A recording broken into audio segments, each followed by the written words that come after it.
The Samsung Galaxy S24 is a great choice for Android fans with exceptional battery life, top-notch performance, and a sleek design that can stand up to some abuse. It's got almost enough features to be called Ultra, instead packed into a smaller phone that's easy to pocket and use one-handed. It has all the new Galaxy AI and Google Circle to search features, as well as Samsung's aging and overcomplicated software.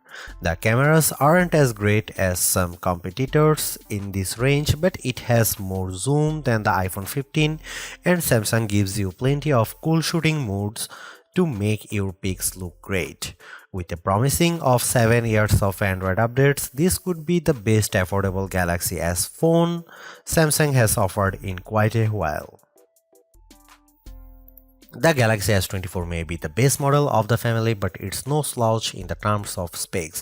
It has the same Snapdragon 8 Gen 3 processor that makes the Galaxy S24 Ultra blazing fast, and it has more camera option and a bigger battery than a comparable iPhone 15.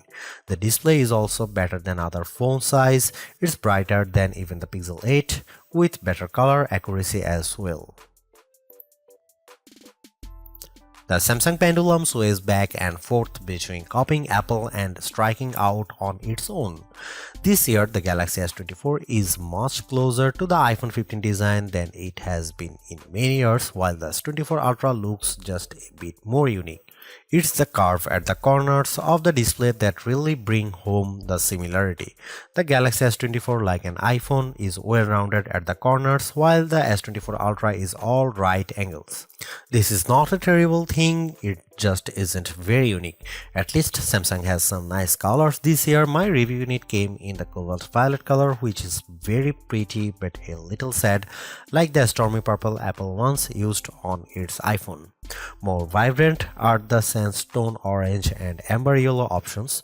I wish they were a bit more saturated and prime, but they do look natural with a nice matte finish and texture to the back glass.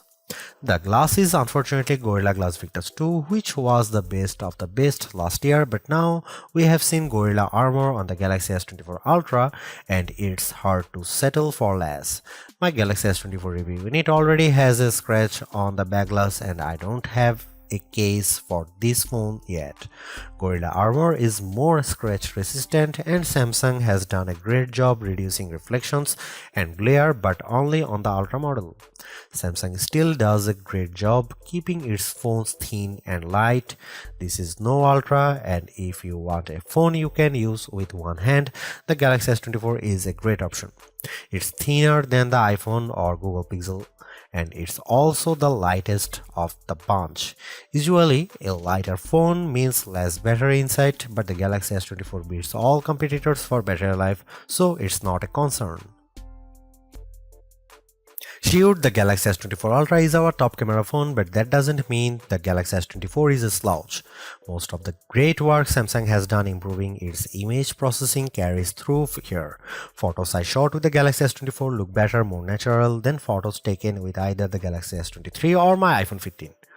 You also get a real zoom lens with the Galaxy S24, and it helps a great deal. Having a real 3x zoom brings you closer to the field on the stage, even if the zoom lens is paired to a awfully small sensor that produces images with more noise and blur than I'd like. No matter, neither the Pixel 8 nor the iPhone 15 has optical zoom around back, and real zoom is always better than digital zoom, all things being equal. You might occasionally get better shots from the main camera on the iPhone 15, and the Google Pixel 8 does a better job with low light images, but the Samsung Galaxy S24 is much more versatile. I actually find Samsung's different camera modes, like the food mode or the dual camera video recording mode, to be fun and useful. My baked goods look detectable when I shoot them with the Galaxy, and the dual cameras video is great for reaction shots with my kiddo. Samsung also brings a bunch of AI tricks into the camera, both in the camera app and Samsung's image gallery. I wish there weren't two photo apps including Google Photos, but here we are. Unlike the Pixel, which gives you AI editing in Google Photos, Samsung keeps its Magic Editor software in the gallery. With Magic Editor, you can resize an object in your photo and move it around. You can erase the background entirely and replace it with something new. The phone will use AI to figure out what's happening in the foreground and match the new background appropriately. There is also a tool that adds more background to an image if you rotate it and end up with blank space. In practice, these are surprisingly useful. I like erasing spectators in the way when I am trying to see my kid on the field.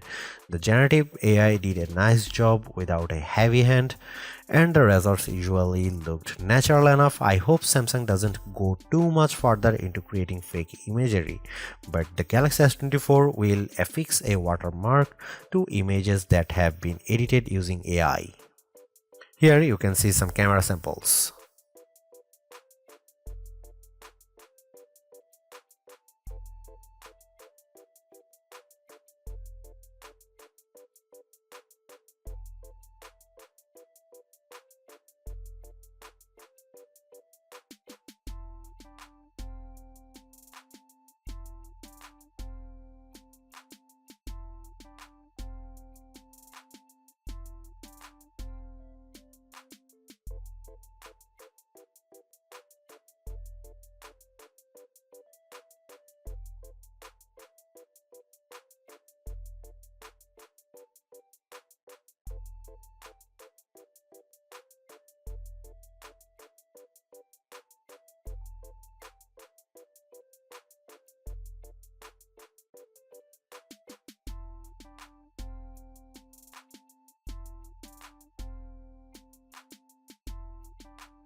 Even though the Galaxy S24 is the baby of the S24 lineup, it is still packed with power.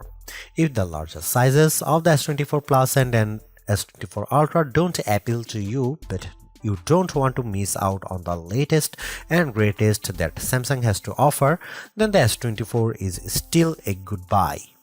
Galaxy AI is one of the big selling points of the entire lineup, and though I wouldn't quite say it's the reason to upgrade, some of the AI features do come in handy. I am mostly referring to Circle to Search and the generative photo editing tools, but the live translate and interpreter features will also be handy in a specific situation. And while the camera hardware hasn't changed, the software behind the image processing has definitely been fine-tuned. It's better now, in my opinion, with less burned into your retinas, vividness, and more realistic hues. There is also a lot to like about the new Snapdragon 8 Gen 3 for Galaxy chip, especially power efficiency. Even though the S24 only has a 4000 mAh cell, it has great battery life, all things considered. Plus, the performance with Android 14 and One UI 6.1 is fast, snappy, and responsive enough for pretty much anything you throw at it. If you are due for an upgrade this year, the Galaxy S24 is a good phone on your shopping list. It's not a must-have upgrade if you already have a Galaxy S23, but if you are upgrading from an older model, there is a lot to like here. Thanks for watching, see you in the next one.